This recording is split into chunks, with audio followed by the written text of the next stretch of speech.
Imagine standing in a place where the silence once mocked your prayers, where the very people who dined with you turned around and fed the world lies about your soul, where those you trusted most, those whose hands you held when they were broken, used their tongues like swords to tear you apart behind your back. Have you ever felt that kind of betrayal? The kind that doesn't shout? It whispers. It doesn't stab. It bleeds you slowly with disappointment, and through it all you smiled. You remained silent. You chose integrity while they chose deceit. But what if I told you that your silence was not weakness? It was sacred. What if the very tears you cried in secret were seen by God, counted one by one, not as sorrow, but as evidence? Evidence that you were faithful even when the world around you was false. And now, heaven has finished gathering that evidence. Now, God is writing the next chapter of your story with the ink of justice and the pen of divine favor. There comes a moment in every soul's journey when God says, enough. Enough pain, enough humiliation, enough silence.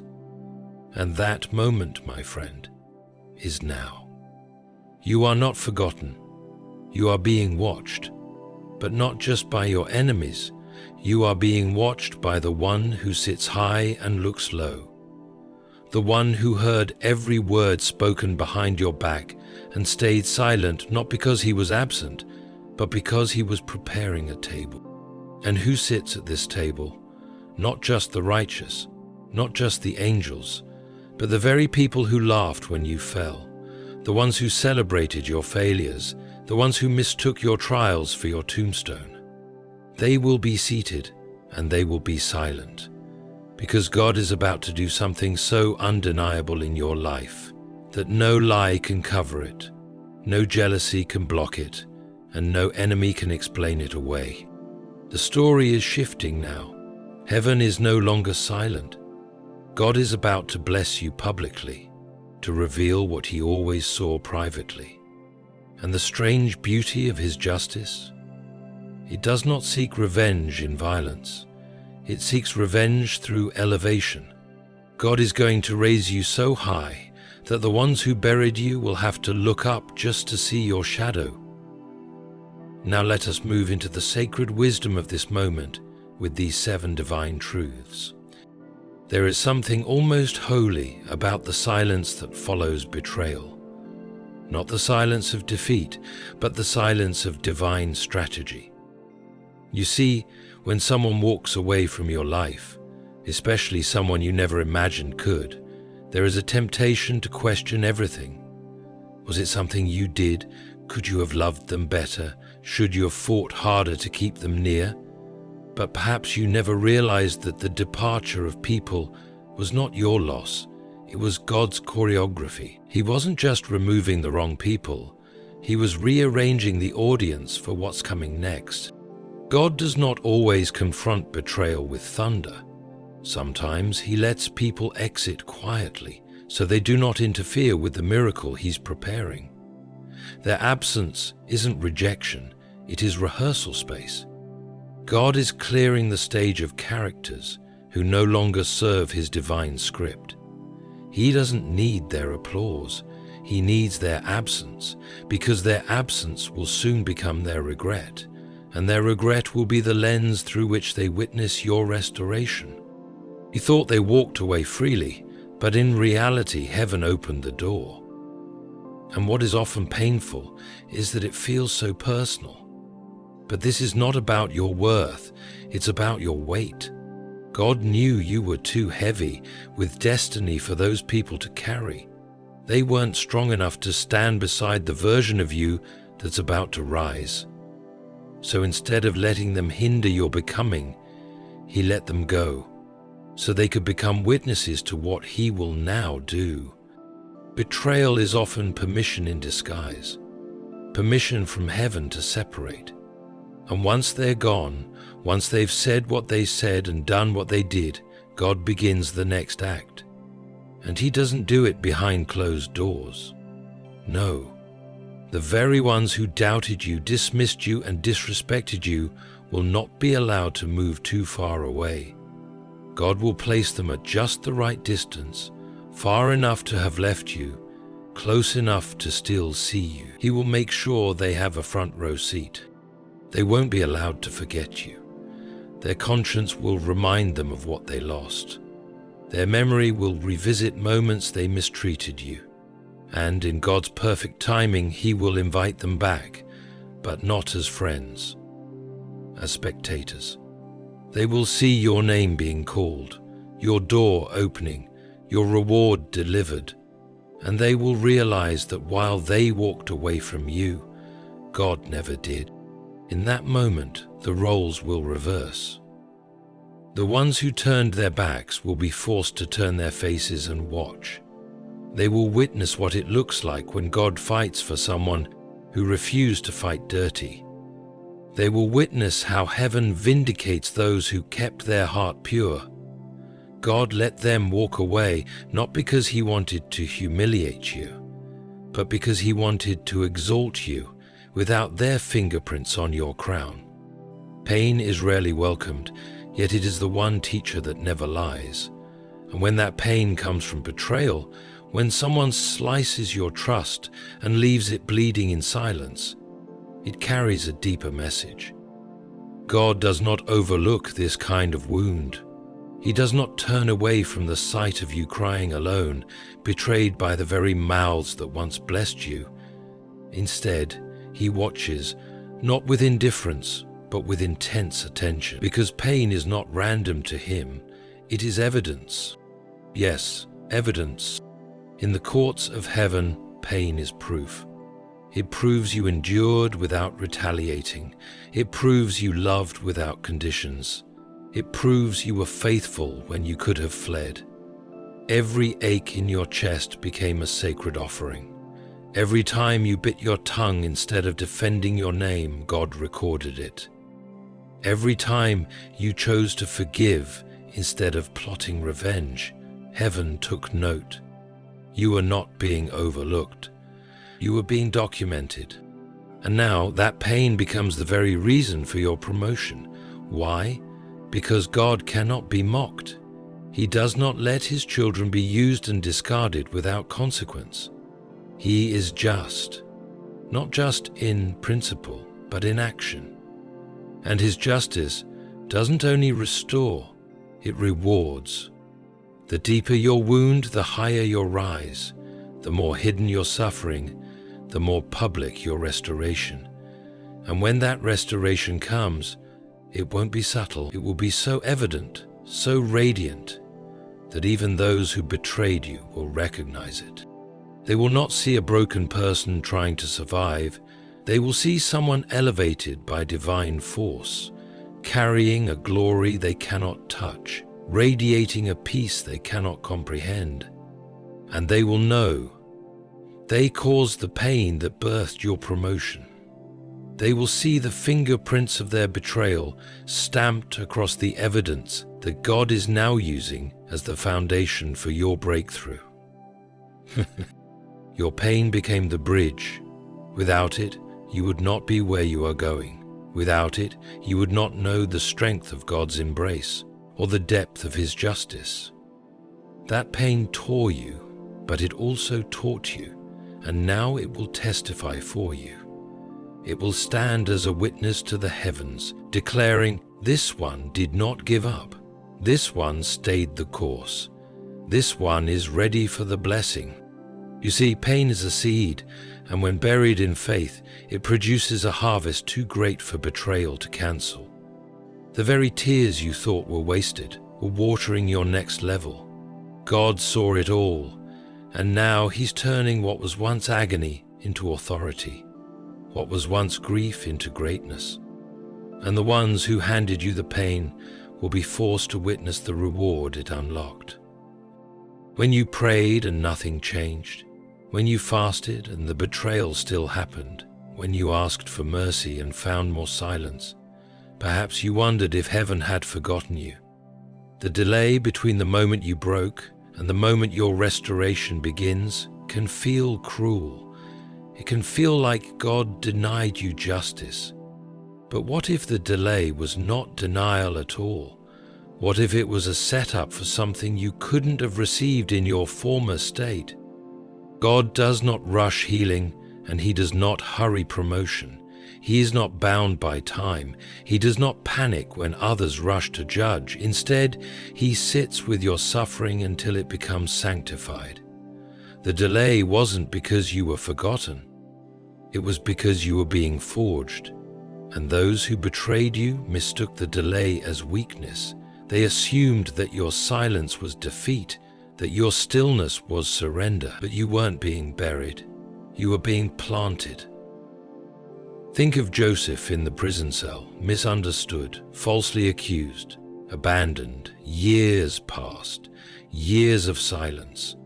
But when the time came, God elevated him so suddenly, so supernaturally, that no one could say it was by human effort. That kind of blessing, the one that silences all mockers, requires a delay.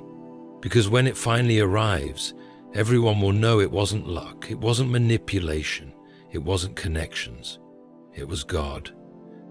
Delay gives space for witnesses to gather. God allowed time to pass because He was preparing not just a blessing but a revelation.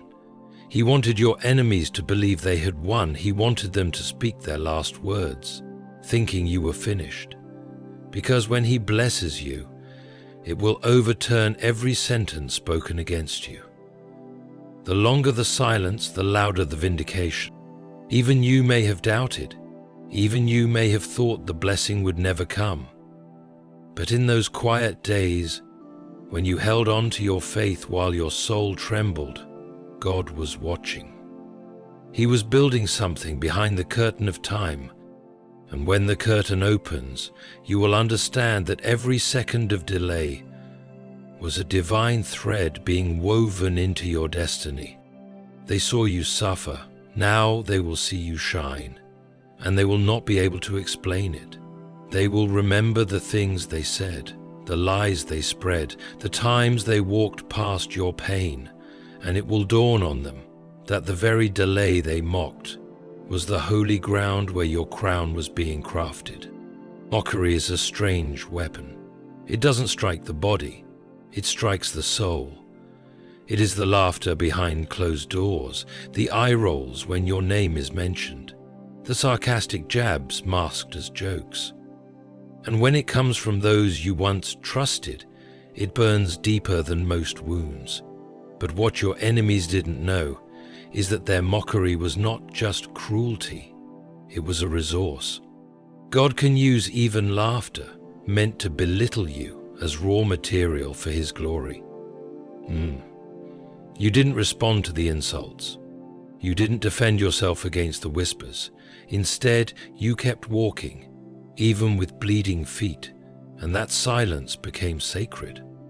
God saw how they twisted your name, and He decided to twist their mockery into something magnificent. In His hands, dishonor becomes destiny. What they used to strip you of dignity becomes the very stone God uses to build your platform. Every insult became a brick, every smirk a stepping stone, and now the structure of your miracle stands taller because of them. The more they mocked, the more material heaven had to work with. Their words didn't bury you, they built you. There's a divine irony in this. The very ones who try to destroy you are the ones who unintentionally helped elevate you. God allows this not only to bless you, but to make a statement. He wants them to see that their evil intentions were so powerless that He used them to fulfill His plans. They will watch you rise, not in spite of their mockery, but because of it. The laughter they used to wound you will echo back to them as the sound of their own foolishness. Mockery is meant to create shame, but God is the only one who can reverse its effect, turning shame into a stage. You were humiliated so He could honor you. You were laughed at so He could spotlight you. And those who stood with smirks will now stand stunned, unable to reconcile how the same person they laughed at is now the one shining with grace and favor.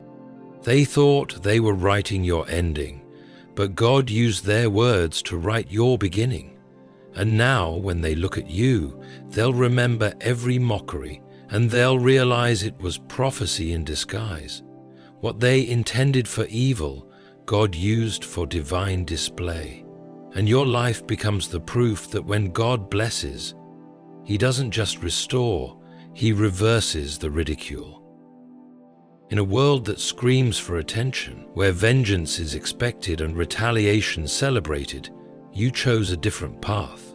You were betrayed, yet you remained silent. You were slandered, yet you didn't strike back. You had every reason to speak out, to expose, to return blow for blow. But something inside you whispered, "Be still." That whisper was not weakness, it was wisdom. It was the voice of heaven guiding you to hold your peace so God could fight your battle. You see, integrity is invisible until it is tested, and your silence in the face of betrayal was not the absence of power, but the presence of restraint. It was the sacred strength to let God be your defender. The ones who wronged you expected noise. They expected bitterness, drama, collapse. They didn't know that you were anchored in something deeper than pride. You were anchored in faith. And because of that, your silence became your sanctuary. God saw how you held your tongue. He saw how you swallowed the tears, how you knelt in prayer when anger would have been easier. Every time you were tempted to clear your name and chose stillness instead, heaven wrote it down. Not one act of restraint went unnoticed. You were building something invisible, character. You were building a reputation not among men, but among angels. And now, that silent integrity has become your greatest testimony. Not the kind shouted from stages, but the kind that speaks without a single word. The kind that glows from your presence. The kind that causes your enemies to wonder how you still have peace. Because there's a fire in you now that wasn't there before. A quiet authority. A divine approval that makes noise without raising its voice. You didn't fight back, but now God will. You didn't expose them, but now God will elevate you in plain view. And when it happens, your silence will echo louder than any argument. Those who betrayed you will be left speechless, not because you attacked them, but because you outlived the lie. Your survival is your sermon, your peace is your protest, and your success will be the sound of justice singing. What's most powerful about your testimony is that you didn't craft it. It formed itself while you waited in the shadows. While they moved on with their lives, laughing at what they thought was your ruin, God was building a story so layered, so holy, that even they will have to admit, you were never broken, you were chosen. And your silence was not surrender, it was strategy, a holy one. Gossip is a fire that spreads quickly and burns quietly. It doesn't need facts. It feeds on speculation. And when it begins with someone you once trusted, someone who once praised you, it cuts deeper than any blade. They didn't just betray your trust, they tried to tarnish your name. But what they didn't understand was that while their mouths were busy speaking against you, God's hands were busy working for you. They gossiped in secret, thinking you would never find out. They painted you as something you were not. But gossip has one fatal flaw. It is always premature.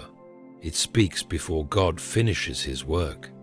And when He does, the truth not only comes out, it shines. God does not stay silent forever. He allows time so that when He moves, no one can deny it was Him. The same people who spread rumors will be the ones who have to explain your rise. The same tongues that tried to curse you will now be forced to confess that they were wrong. Because when God blesses, He does it in a way that convicts. He doesn't just lift you, He humbles them. He doesn't just open doors, He makes sure they're standing behind you in the hallway when it happens. and they will be silenced, not by shame alone, but by awe. Because the elevation that is coming will be so clear, so God-ordained, that even the worst gossipers will be left glorifying Him. They won't be able to explain your favor. They won't be able to deny your joy. And they'll have to admit, only God could have done this. It is in these moments that divine justice reaches its most poetic form. Those who try to destroy your reputation become the mouthpieces that declare your restoration.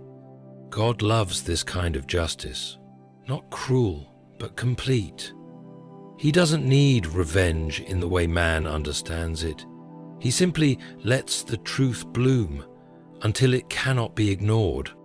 Their words tried to chain you, but God's favor broke every lie. And now, the ones who whispered about you will speak again, but this time it will be in reverence. They will see you walking in peace, clothed in purpose, and shining with a joy that no gossip could bury. And they will know, deep in their hearts, that their words fell powerless, but yours remained rooted in truth. You did not fight to prove yourself, but now God will prove you before them. There is a divine mystery in how God balances the scales. For a while it may seem as if injustice reigns freely. The wicked thrive, the liars succeed, the betrayers walk tall with no remorse, and those who remain pure-hearted are often left in tears, questioning if goodness was ever worth it. But what men mistake for God's silence is not forgetfulness. It is preparation. God does not rush His justice, because His justice is not small. It is not reactionary. It is majestic. And when He moves, He doesn't just restore you behind the scenes. He honors you in the full view of those who tried to destroy you. God doesn't hide the ones He redeems. He places them where all can see, not to provoke pride, but to reveal His glory. He prepares a table in the presence of your enemies, not because you need them, but because He wants them to witness what happens when He defends someone who kept their hands clean. His justice is not done in whispers. It is performed like a divine symphony, echoing through every corner of the room where you were once humiliated. The ones who looked down on you will be forced to look up. The ones who laughed when you had nothing will watch you walk in abundance. The ones who mocked your pain will see the oil of gladness flowing over your life, and they will have no words, because God's favor speaks louder than any accusation ever could. This kind of justice is slow, yes, but it is also certain. God does not repay evil with evil. He repays evil with a miracle that cannot be denied, and His miracles carry your name written by hands that never tremble. You may have spent nights wondering if the truth would ever come to light, if the lies would ever unravel, if your integrity would ever be seen for what it truly was. And now, God is answering, not through explanations, but through elevation. He doesn't turn to look for the obvious. He is watching for it nevertheless, and now God is answering, not through explanations, but through elevation. He will clothe you in dignity where you were once stripped of it. He will give you joy in the very places where you mourned. He will raise you in such a way that no man, no system, no enemy can take credit. And the eyes that watched you suffer will now watch you soar, not out of revenge, but out of divine declaration. When God blesses you, He makes sure your name is not just restored, it is respected. You are not just surviving, you are stepping into honor. And those who once misunderstood you will now marvel at you, not because you are flawless, but because you were faithful. And God always honors the faithful. Conclusion of the entire speech. Now pause and take a breath. For everything that has happened to you, for every wound, for every betrayal, For every moment you sat alone with a broken heart and unanswered prayers, God has not forgotten. He was not blind. He was building a stage, building your character, building the silence until it became sacred ground for His voice to thunder. He says here, the war is to thunder. The ones who left you bleeding will now see you walking in glory. The ones who betrayed you will now see you anointed. The ones who doubted your worth will now witness your divine worthiness shining from a place they cannot touch, and they will be silent, not because you silenced them, but because God's favor on your life silences everything else. This is not just vindication, it is revelation. This is not revenge, it is righteousness fulfilled. This is not your moment, it is God's moment, displayed through you. You kept your heart clean, you stayed in position, you didn't fight the wrong battle. And now, the same God who saw every betrayal, every gossip, every wound, He is about to do what only He can do. He is about to bless you in front of the very ones who betrayed you. And when He does, you won't need to say a word.